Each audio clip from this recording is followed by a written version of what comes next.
The moment you stop pouring all your effort into someone is often the exact moment they start noticing you. At first, you're the one keeping the whole thing alive, sending the first text, coming up with plans, making sure there's always something to talk about. They respond when it's convenient. They don't initiate much, and they never seem as invested. But when you decide to stop chasing, something shifts. You pull back. You stop forcing conversations that feel one-sided. You let the silence breathe. And suddenly, they're watching your stories, reacting to your posts, and asking where you've been. Feels like a switch flipped. But this isn't about luck or games. It's human psychology. We're wired to value what feels rare and notice what we can't always have. If your attention is constant and guaranteed, it becomes background noise, not because you're not valuable, but because you've made yourself predictable. When something is always there, the brain stops seeing it as special. But when you take a step back, you create scarcity. Scarcity sparks curiosity. They start to wonder what you're doing, who you're with, and why you're no longer orbiting their world. This shift isn't about being cold or manipulative. It's about rebalancing the dynamic so your presence carries weight. Your attention is a gift, and like any valuable resource, it has more impact when it's not on constant display.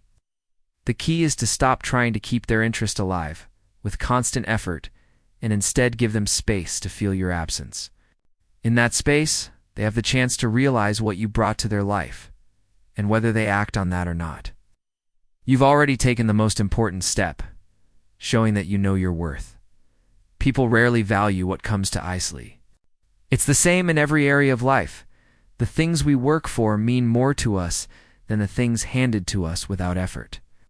If someone gave you a brand new car for free, you might be excited in the beginning, but without having to save up, make sacrifices, or put in any real work for it, the emotional connection isn't the same. You'd treat it differently because you didn't have to earn it. Relationships work exactly the same way. When you're the one doing all the initiating, texting first every time, planning all the meets, keeping conversations alive, you're essentially giving that connection away for free. The other person doesn't have to lift a finger to keep you around. And here's the thing. When there's no investment required, the value drops. It's not because you're not worth it, but because you've set a precedent that you'll always be there no matter what. The second you stop overgiving, everything changes.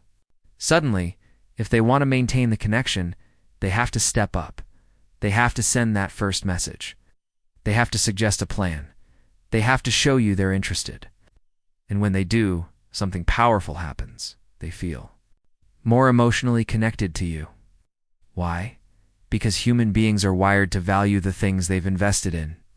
When someone puts in effort for you, they become more attached to the outcome. This isn't about playing games or keeping score. It's about ensuring the connection is built by two people, not carried entirely by one. When effort is mutual, attraction deepens, respect grows, and the relationship has a stronger foundation. If you're the only one building, it's not a relationship. It's a one-man construction project. Pulling back isn't just about changing how the other person behaves. It's about changing your own energy. When you stop chasing and start focusing on yourself, you shift from a place of need to a place of choice. You're no longer operating with the mindset of, I hope they like me, but rather, I'm already living a life I enjoy, and I choose who I share it with. That energy is magnetic because it comes from genuine self-sufficiency, not dependence.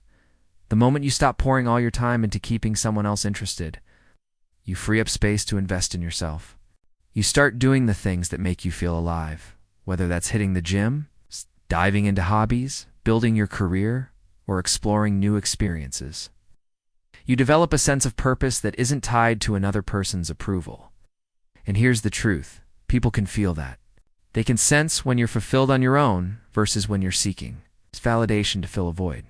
This isn't about pretending to be busy or acting like you don't care.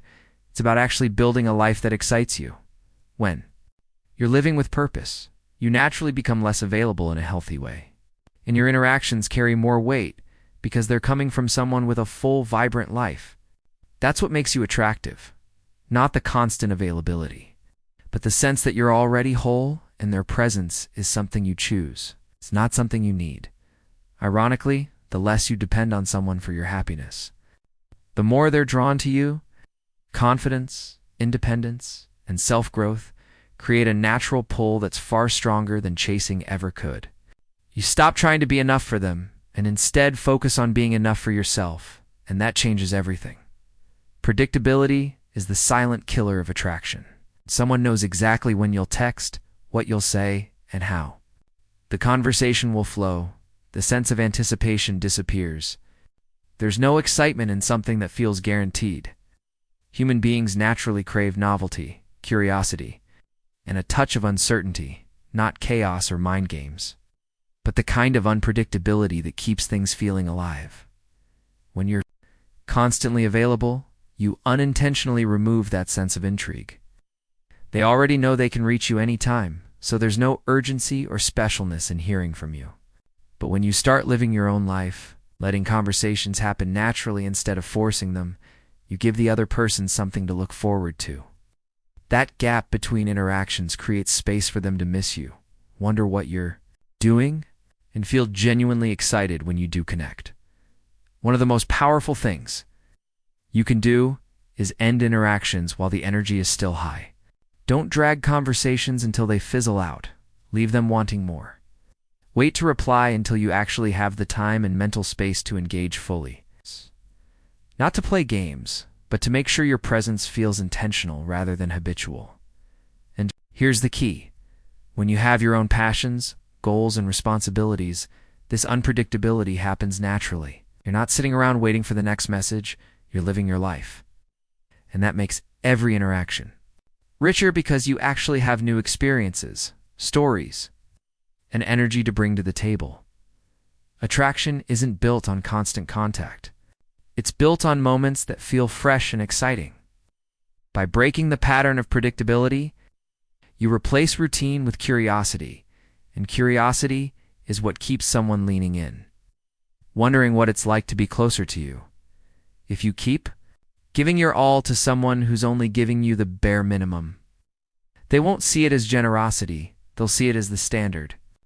When you're always available, always accommodating, it's always the one putting in the effort, it stops being appreciated and starts being expected. That's where respect begins to fade. The truth is, respect in relationships comes from boundaries, and boundaries are built on self-respect. When you pull back, you're not being cold or punishing them, you're sending a silent but powerful message. I value myself enough to not overinvest where I'm not valued. That shift changes the entire dynamic. You go from being the one who's chasing to being the one who's choosing.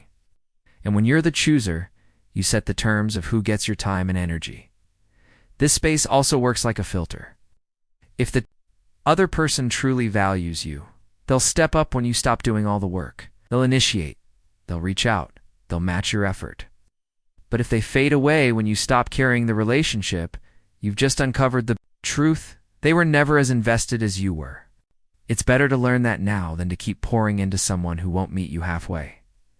Either way, you win. If they rise to meet your energy, the relationship becomes healthier and more balanced. If they disappear, you free yourself from a one-sided connection and make room for someone who truly appreciates you. The real power isn't in making them miss you. It's in building a life so full and fulfilling that whether they stay or go, your sense of value doesn't change. Because in the end, the person who respects you most should always be you.